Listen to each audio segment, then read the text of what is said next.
Alright athletes, today we're going to work on our technique for our QuickFit video this Friday.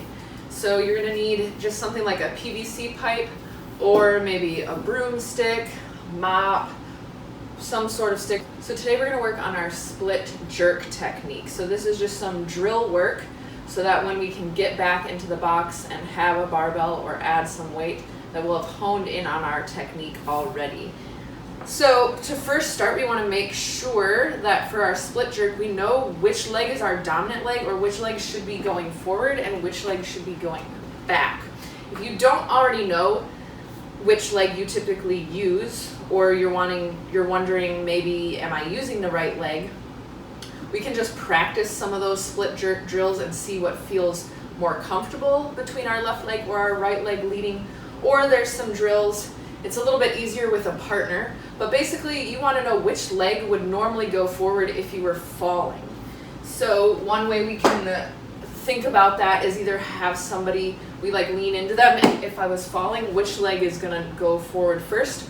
Or if somebody came up behind you and kind of shoved you from this standing position, which leg would you normally go forward with first? We might think we know, but until it's actually happening, we might not realize which leg our body instinctively wants to go forward. So that's two different ways to kind of figure out, have somebody kind of gently shove you from behind in a standing position without you knowing it's kind of coming, or lean into somebody and then let them pull away their hands and see which leg goes first. All right, once we've determined that though, then we need to kind of figure out how wide our feet should be going, how far forward they should be going, things like that. So there are a couple of drills. We'll start without the PVC pipe first, and we're just going to go from that hip width stance, so we're not in that shoulder width stance, which is more for squatting. We're going to start in that hip width stance like we would be when we were starting that jerk from our front rack position. Then, typically right now, if you think of it like a clock, my feet are in the 9 o'clock and the 3 o'clock position. If I'm going forward with my right leg, which is what I do, I want to take a step forward and make it more like the 1 o'clock position. So I'm not going straight forward like this into the 12 o'clock. I'm slightly going out to the 1 o'clock position, and my toe might be slightly pointed. We're not overextending it that way, definitely not in, but it doesn't have to be exactly straight. It can be slightly pointed out.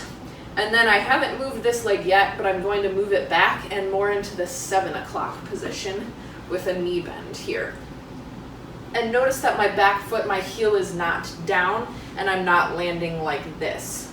I'm going to be on my toe with a slight knee bend in both my legs, sort of like a quarter lunge. So in a regular lunge, I'd be, coming all the way down here, and it's more in a 12 o'clock and maybe 6 or 7 o'clock position there. But for this, it's a 1 o'clock and a 7 o'clock with a slight bend. If we're leading with our left leg, it's going to be 11 o'clock and 5 o'clock with that slight bend. And still that back leg is toes only. So our first drill will just be finding those positions by stepping into them and then stepping back into this starting position. So 1 o'clock, 7 o'clock, and a little bit of a bend. Then I'm going to lead with my front leg, half step in, now I'm back where I started. Other things to focus on, my hips are still square straight ahead and I'm not tilting one way or the other when I land into that position. Also, the next area of focus is going to be our torso. Once we start adding weight, it's going to be easier to want to lean forward with that weight, especially if we're not bringing that bar in a straight bar path. If we are bringing that bar forward, then we're going to almost try to chase the bar forward and try to drop under it, and we'll either lose the bar or we'll end up with a shoulder injury because we're leaning forward and then trying to bring that bar weight back. So make sure we're focusing on an upright torso to save our low back as well and our shoulders in that position. So get that good stabilizing breath. We need to make sure we're still practicing that even when there's no weight on our imaginary bar. The next step will be to do that by adding in the PVC pipe with an overhead hold. And I'm gonna find that same thing. So step forward to that 1 o'clock position, step back to that 7 o'clock position, sink into it a little and hold. Then back, back, reset. Next is going to be practicing jumping into it, because that's what we would be doing in our regular split jerk. We wouldn't step into it. We would dip, drive, and split into it. I'm going to choose to do it on my hips just for some balance. But I'm going to start here. I'm going to do that quick dip and drive, and I'm going to find where I land. And hopefully it should be in that 1 o'clock and that 7 o'clock position, or with our left leg, that 11 o'clock and 5 o'clock position. And the reason for this split is we want to make sure if we landed super narrow, it's a little harder to distribute our balance as if we were slightly wider when we jump into that. Likewise, we want to make sure that we're not doing a little tiny narrow split from front to back either. We want to make sure that we're jumping far enough forward and backward at the same time. Ideally, if there was a line here, it would be equal distance forward as backwards, whereas I could literally just jump 1 foot forward and that foot never really moved. We want to make sure they're both moving forward and backwards the same amount, plus left to right the same amount. One way to know is if we're jumping incorrectly from front to back, or too far forward, or not far enough, is when we are in this position. If my knee and most of my weight is in my toe, then I am putting too much of my weight forward. That could also be an inclination that my torso is not upright and perpendicular to the floor. So that is one fix, but it could be your distance that you're jumping as well. So if my inclination in this position is to bring this foot forward first, my back leg forward first, then that's an inclination that I haven't done the proper distance. Really, my right leg should be the one coming back first, since it's my leading leg. And I should feel equally distributed front to back of my weight. Remember though, the back leg, your weight is only going to be in your feet, or in the front of your toes and the balls of your feet, as that is where we are landing with that leg. However, the weight in my front leg should be evenly distributed throughout most of my foot, with maybe slight more weight in the heels, but we're definitely never going to be floating our toes. Ideal positioning for this front leg is my knee directly on top of my ankle, or maybe even slightly behind, but never in front of it. If I'm in front, then that means too much of my weight is distributed in this front leg and not my back leg. One way to kind of look for that too is we could get some chalk and draw on the floor our starting position. We could even draw an X forward and backwards for us once we've determined where our placement should be, and then aim for that every single time.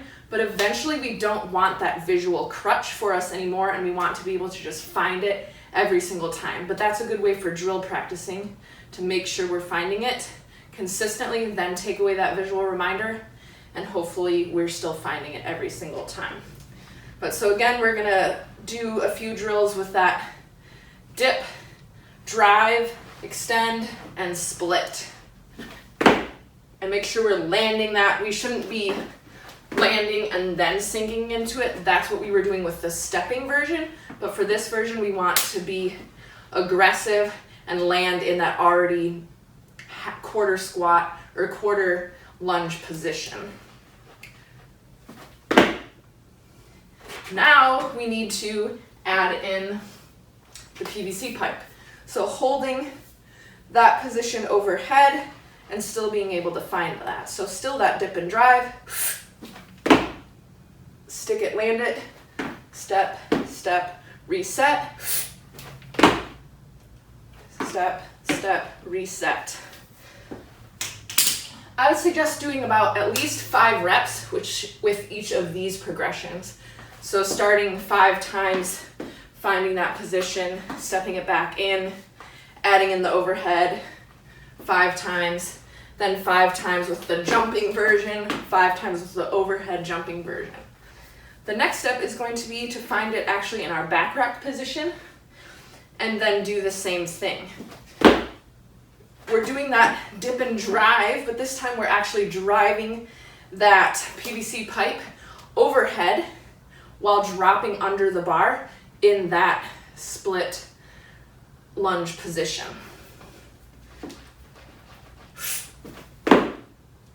Step back, reset. Then, once we have that in our back rack position stabilized, the reason we do that is so that we don't have to focus on getting our head out of the way, and we just get used to that dip, drive, and drop under the bar. So once we have that, now we're gonna add in getting our head out of the way and making this more similar to our original split jerk we'd be doing with a barbell, which is in that front rack position.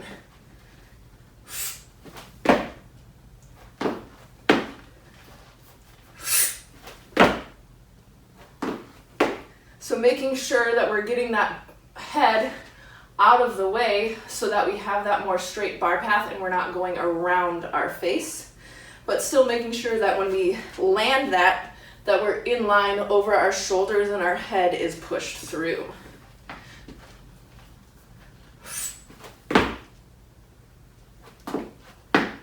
Reset.